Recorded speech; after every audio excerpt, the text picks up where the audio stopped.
Welcome to Learn English Speaking. Let's talk stories. Here we bring you amazing stories to improve your English fluency. Don't forget to like, share, and subscribe for more exciting lessons. Let's learn together. Chapter 4 Pa Finishes the House. When Laura woke up the next morning, the warm sun was on her face. She ran outdoors. Mary was talking to Ma by the fire. There were no wolves anywhere. Pa came up the creek road with his gun in hand. He had made sure that the wolves were gone. They all sat by the fire and ate their breakfast. I'll make a door today, Pa said. I want more than a quilt between us and the wolves next time. After breakfast, Pa took the horses and his axe and went to get wood for the door. Mary watched, but Laura helped Pa to make the door. She gave him his saw, which he used to cut the logs at the ends. With his axe, he made nice straight boards from the logs. He laid the long boards on the ground and fastened some shorter boards across them. That made the door. Then Pa made a door frame and put hinges on the door to make it open and close. While he put the door in place, Laura stood against it to hold it up, and Pa fastened the hinges to the frame. When the door was finished, it was beautiful and strong. Now we're all safe, Said Pa. and I had a fine little helper. He put his hand gently on Laura's head. The sun was going down. The wind was cooler, and supper was cooking on the fire. It was salt pork, which made the best supper smells that Laura had ever smelled. That night, Pa said to Ma, Now, Caroline, I'm going to build you a fireplace. Then you can do your cooking inside the house. I've never seen such a sunny place as this, but I suppose that one of these days the rains will come. Yes, Charles, Ma said. good weather always comes to an end sooner or later. And so Pa was soon cutting away the grass just outside the wall of the house where he was going to build the fireplace. Then he climbed into the wagon. He looked down at Laura.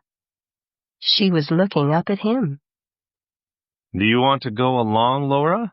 You and Mary? Ma said that they could. The girls climbed up and sat on the high seat beside Pa. Pet and Patty started with a little jump and pulled the wagon down the new road that Pa's wagon wheels had begun to make. They rode through dry valleys and over low, round hills. Forests covered some of these hills, but some of them were open and grassy. Deer were lying under the trees or standing and eating grass in the sun. They lifted their heads and watched the wagon with their large, soft eyes. Birds sang and rabbits jumped out of the way of the wagon. When they arrived at the creek, Pa said, You girls can play, but don't go too far into the water. So Laura and Mary played by the creek, while Pa dug the big rocks that he needed for the fireplace. When the wagon was full, they rode home to the high prairie where the wind was blowing and the grass was singing. Laura decided she liked the high prairie best. It was so wide and sweet and clean. That afternoon, the family watched Pa build the fireplace. First, he had cleared grass in a square outside the house wall. Now he put a row of rocks around the square. Next, he mixed earth and water to a beautiful thick mud. He put some mud over the rocks. In the mud, he put another row of rocks. With rocks and mud, and more rocks and more mud, Pa built the fireplace and chimney as high as the house wall. Then he used wood and mud to finish the top of the chimney. Finally, he went into the house, and with his axe and saw, he cut a hole in the wall. And there was the fireplace. The whole family stood and admired it. Ma carefully built a little fire in the new fireplace and cooked a prairie chicken for supper. And that evening, they ate in their house. The chicken tasted so good in Laura's mouth. Her hands and face were washed, and her hair was brushed. She sat up straight on her log chair and used her knife and fork nicely, as Ma had taught her. She did not say anything, because children must not speak at the table until they are spoken to. But she looked at Pa and Ma and Mary and baby Carrie, and she felt happy. It was nice to be in a house again. All day long, every day, Laura and Mary were busy. When the dishes were washed and the beds were made, there was always plenty to do and to see. In the tall grass, they looked for birds and watched baby prairie chickens running to their mothers. They watched snakes lying still in the sun or moving fast through the prairie. All the time, of course, either Laura or Mary was taking care of baby Carrie. Sometimes Laura forgot to be quiet when baby Carrie was sleeping. She ran around and shouted until Ma came to the door and said, Laura, dear, must you shout like an Indian? In fact, you girls are getting as brown as Indians in the sun. Why can't you learn to keep your hats on? Pa, when are we going to see a papoose? Laura asked. Pa was up on the house wall, beginning to put on the roof. Why do you want to see an Indian baby? Ma said, surprised. Put on your hat and forget your crazy ideas. But Laura did not forget the papoose. This was Indian country, and she wanted to see Indians. She knew that she would see them sometime, but she was tired of waiting. Pa had taken the canvas off the top of the house. For days he had been carrying logs from the creeks and cutting them into long, thin boards. The boards were lying all around the house. Now Pa reached down and pulled up a board. He put it across the rafters. Then he began to nail the board to the rafters. Pa pulled up and nailed down more boards, all the way to the top of the rafters. The roof was done. Rain would never get in. Then Pa made a floor with beautiful hard wood. You've done a wonderful job, Charles, Ma said. They were all happy that night. The sky was full of stars. Pa sat for a long time by the open door and played his fiddle and sang to his family in the house and to the stars outside. Later, Pa dug a well with Mr. Scott's help, and they didn't need to fetch muddy water from the creek any more. And after that, he went to town to get glass to put in the windows. And then the house was truly finished. Chapter 5. Indians. Early one morning, Pa took his gun and went hunting. Jack wanted to go too, but Pa tied him to the stable. No, Jack. Pa said. You must stay here and take care of the family. Then he said to Mary and Laura, Don't untie him, girls. Poor Jack lay down. Mary and Laura stayed by the stable all morning and tried to play with him, but he was miserable. Jack's head was on Laura's leg, and she was talking to him when he suddenly stood up and growled. The hair on his neck stood straight up, and his eyes stared red and angry. Laura was afraid. Jack had never growled at her before. Then she looked over her shoulder where Jack was looking, and she saw two wild men, one behind the other, coming closer on the Indian trail. Mary, look! She shouted. Mary looked and saw them too. They were tall, thin, fierce-looking men. Their skin was reddish-brown. Their eyes were black and shining. There were feathers on their heads. Indians! Mary whispered. Laura suddenly felt cold. Her legs trembled. Jack growled angrily. The Indians came closer and closer. Then Mary and Laura watched them walk right into the house. Jack was growling, jumping, and trying to break free. Jack's here, Laura whispered to Mary. We'll be safe if we stay close to him.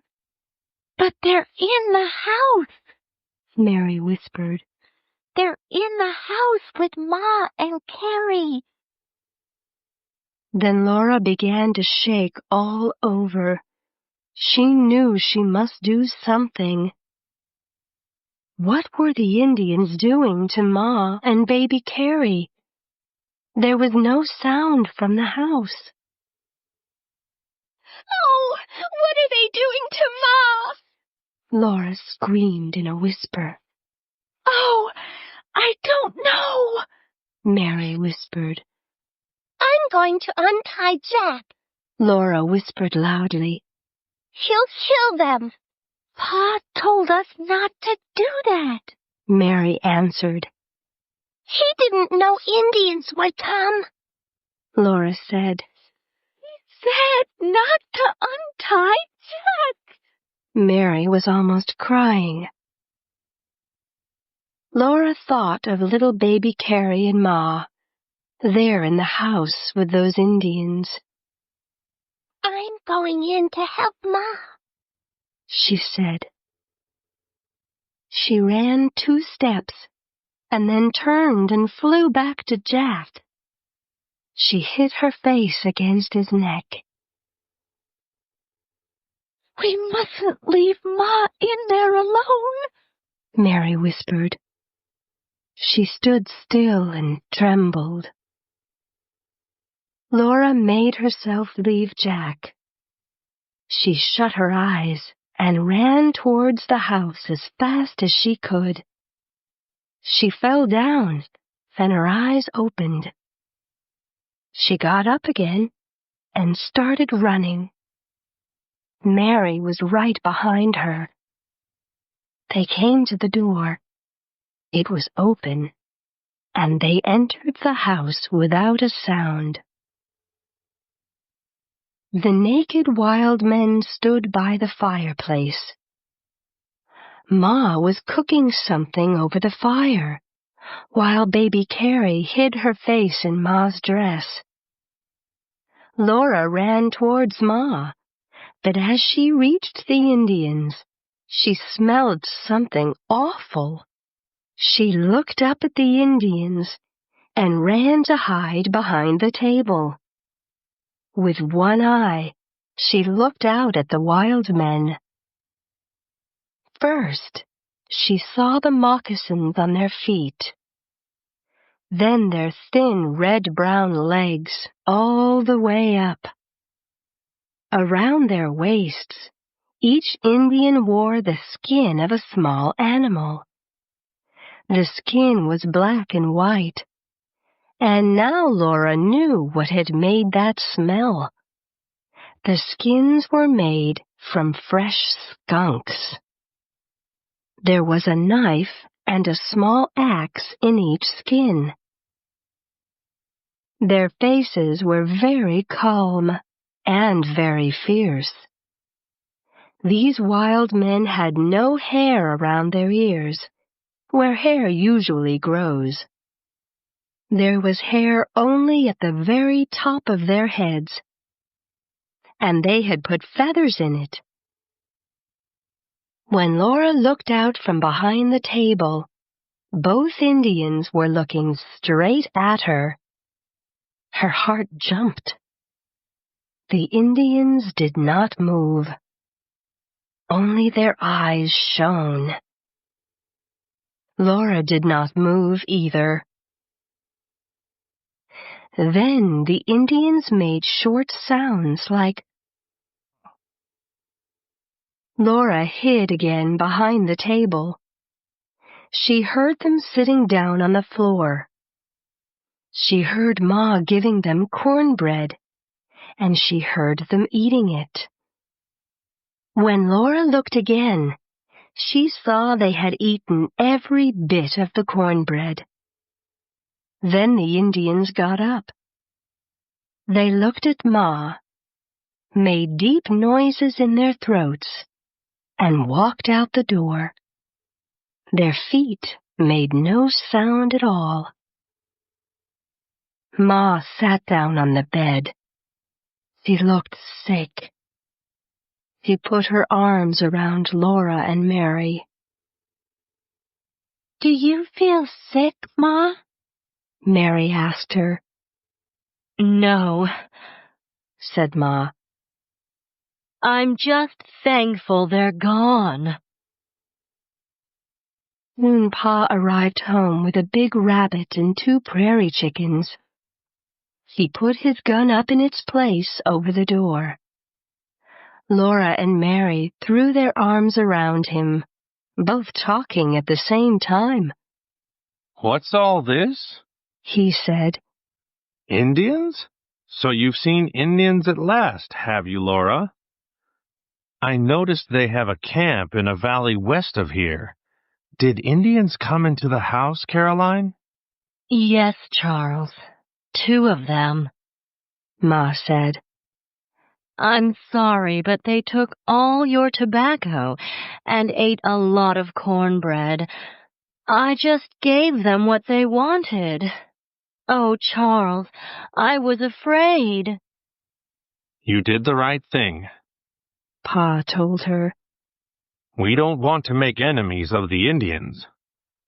Then he said, What a smell!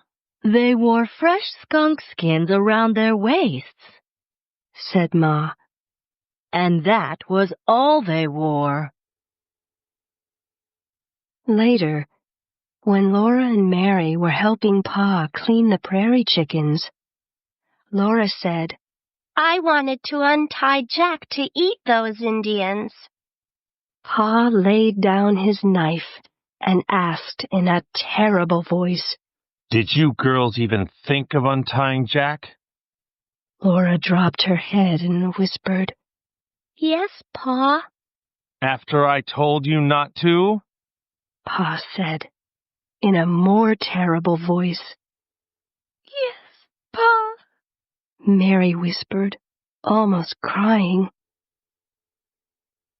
For a moment, Pa was silent. After this, He then said in his angry voice, you girls must do as I say. You must always obey me. Do you hear? Yes, Pa. Laura and Mary whispered.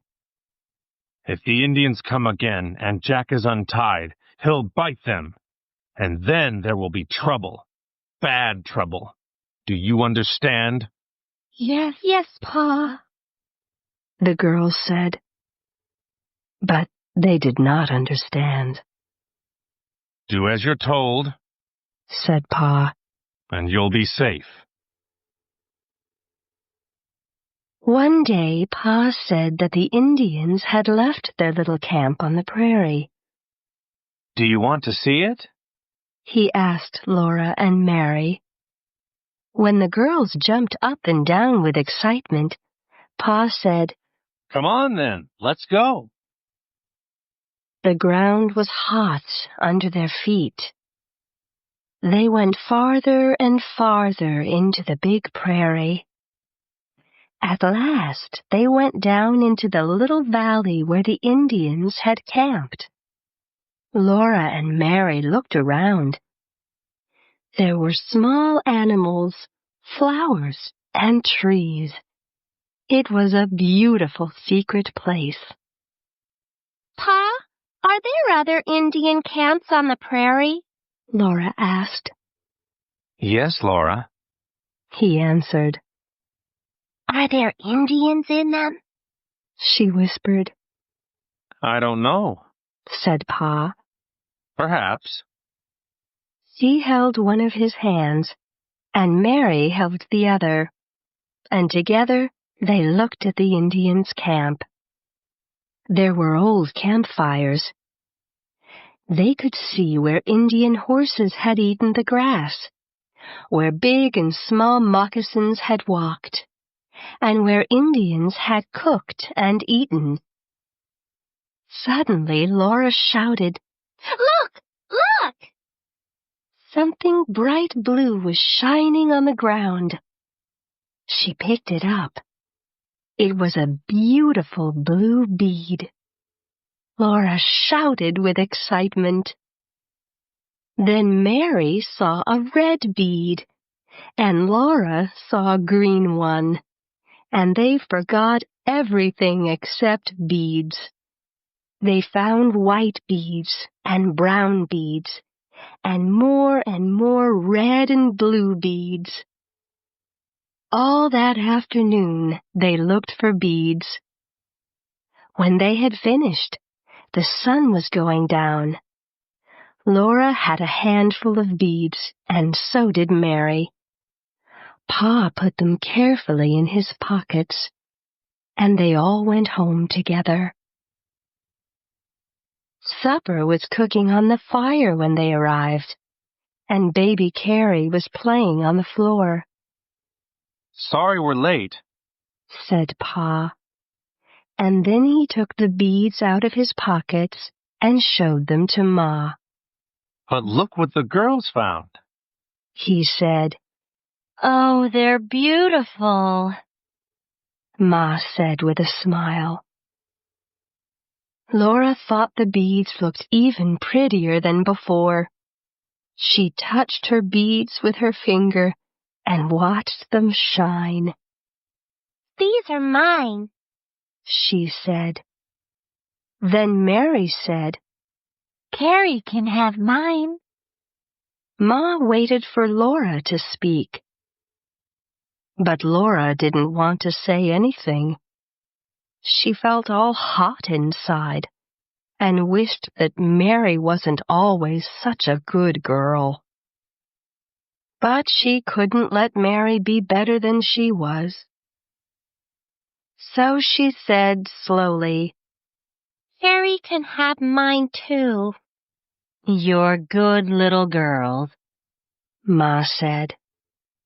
She put Mary's beads into Mary's hands and Laura's into Laura's hands, and she said, You can make a pretty necklace for Carrie to wear around her neck. Mary and Laura sat side by side on their bed and made Carrie's necklace. They didn't say anything. Perhaps Mary felt sweet and good inside, but Laura didn't. When she looked at Mary, she wanted to hit her. So she didn't look at her again. The beads made a beautiful necklace. Carrie laughed when she saw it. Then Ma tied it around Carrie's little neck, and Laura felt a little bit better.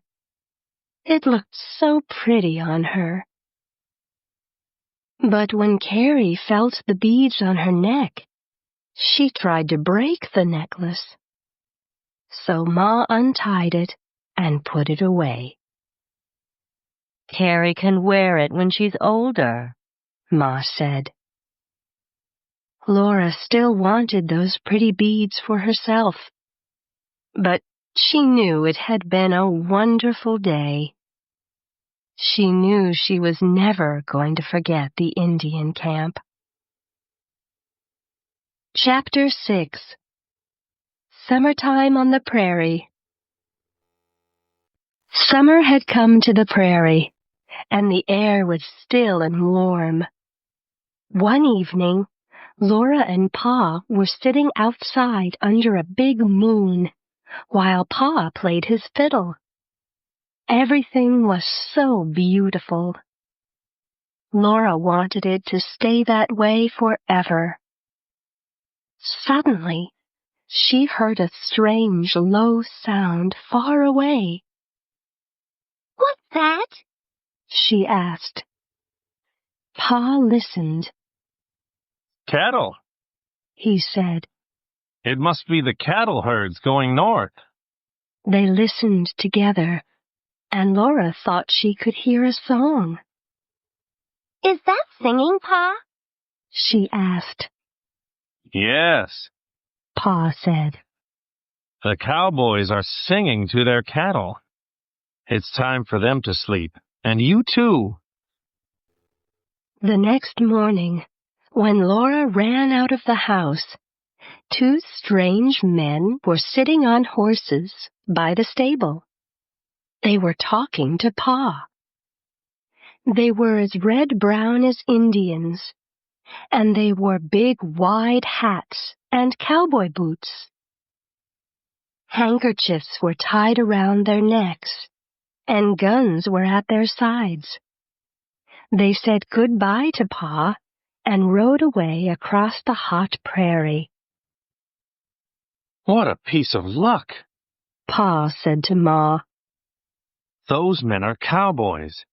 They want me to help them to move the cattle across the creek.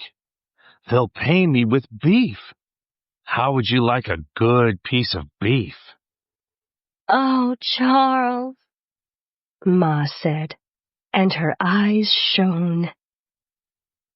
Pa tied his biggest handkerchief around his neck. He showed Laura how a cowboy pulls it up over his mouth and nose to keep the dust out.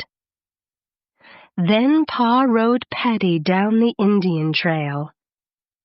All day the sun shone hot, and the sound of cattle herds came nearer. Laura and Mary could see the dust that they made. Pa came riding home as the sun was going down, covered with dust. There was dust in his hair and around his eyes, and dust fell from his clothes. He was going to work again the next day because the cattle were not across the creek yet. The cattle moved slowly, eating grass as they went. Pa fell asleep soon after supper that night. Laura lay awake and listened to the sounds of the cattle on the prairie and the high, lonely songs of the cowboys. The songs sounded like the crying of wolves under the moon, and they made Laura feel sad.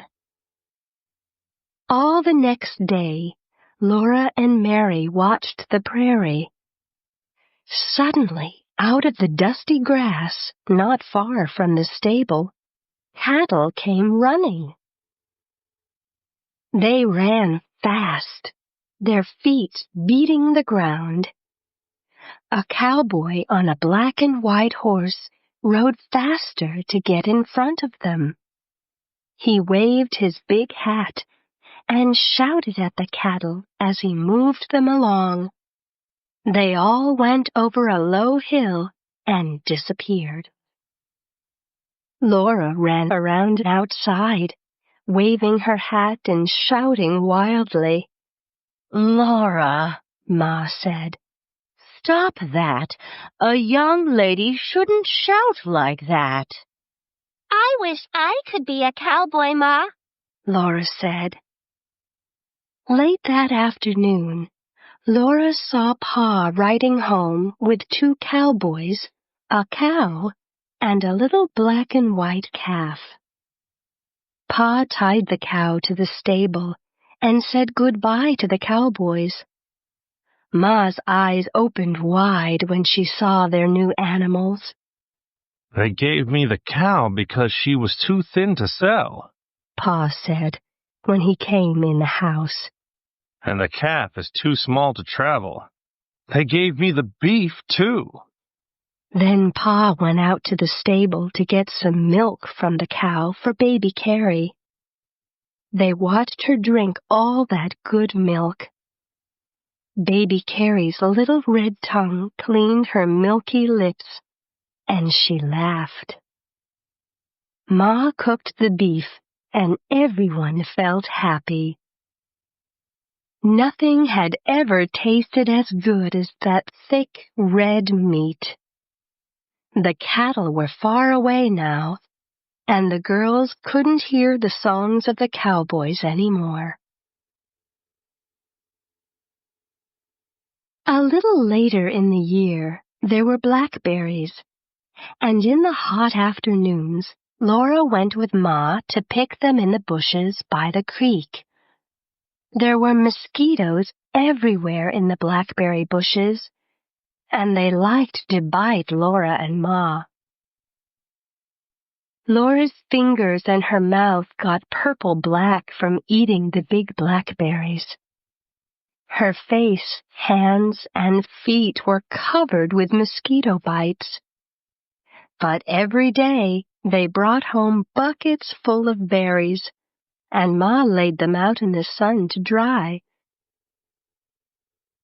In the day, there were only a few mosquitoes in the house. But at night, if the wind wasn't blowing hard, there were lots of them. On still nights, Pa burned wet grass around the house to keep the mosquitoes away, but they came just the same.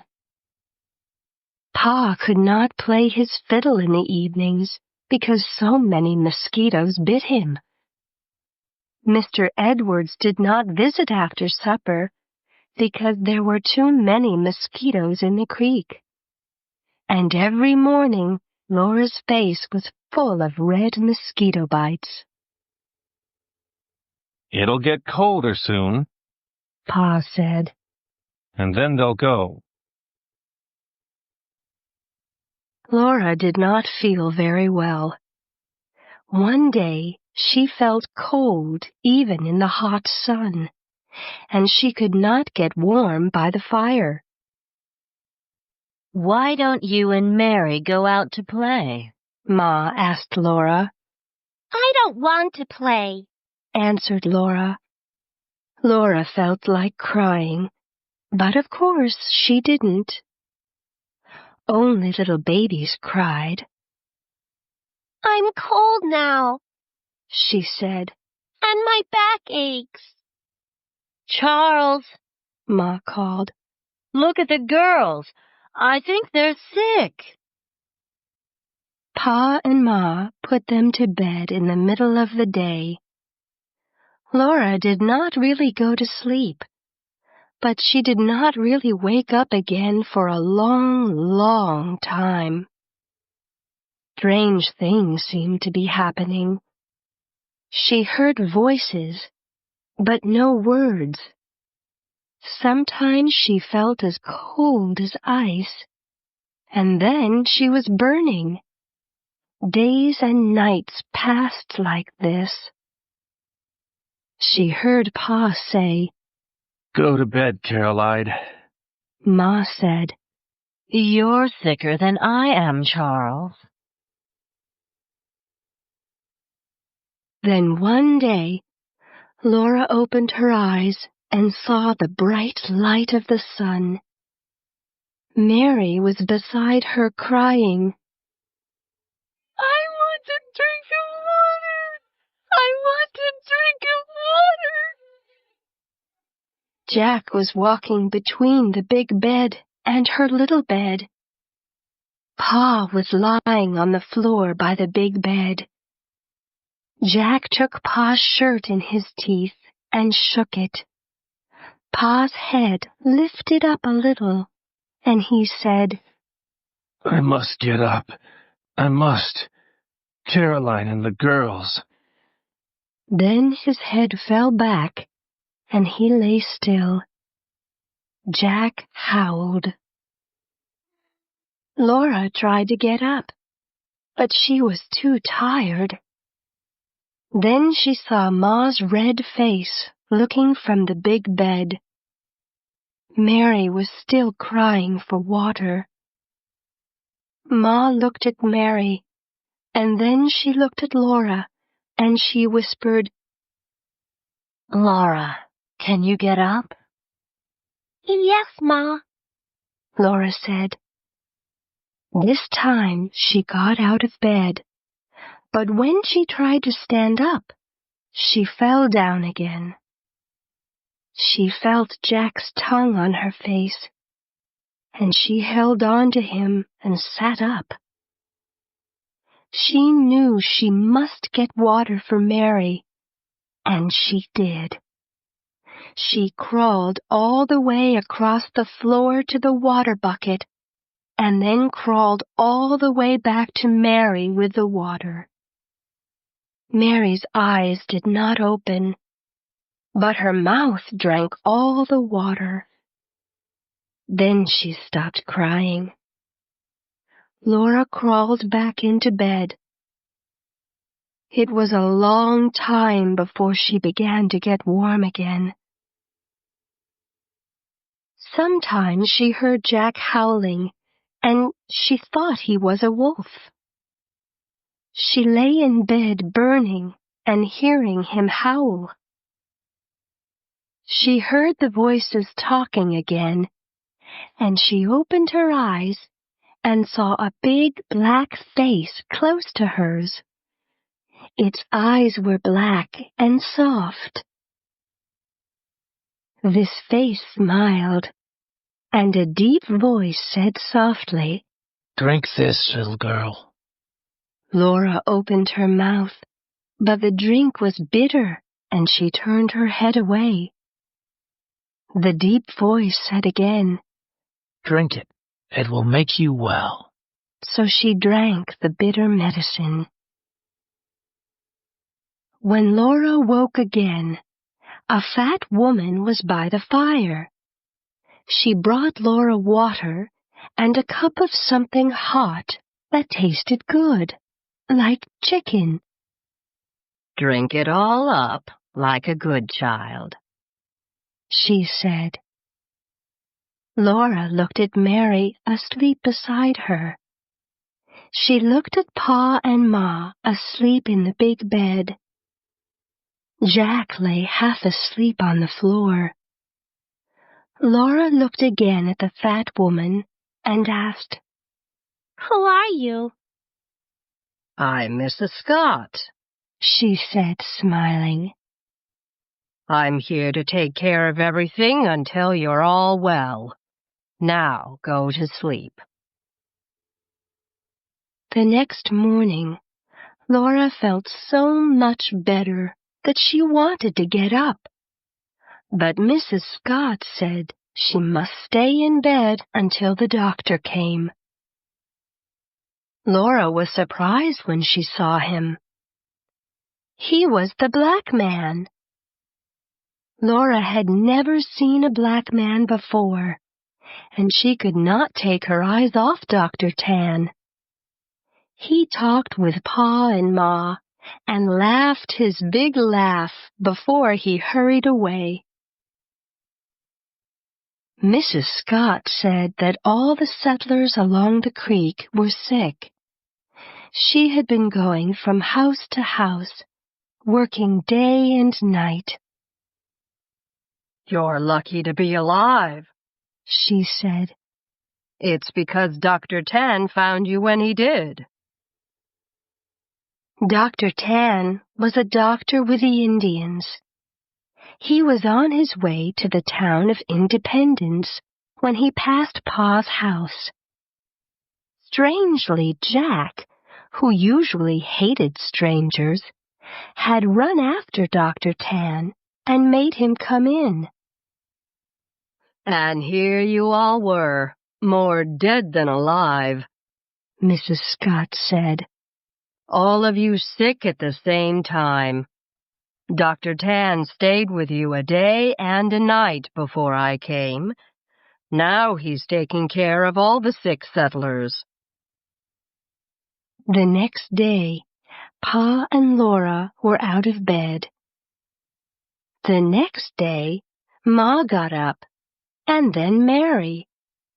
They were all thin and shaky, but they could take care of themselves. So Mrs. Scott went home. How can we ever thank you? Ma said. It's nothing, Mrs. Scott said. Neighbors are there to help each other.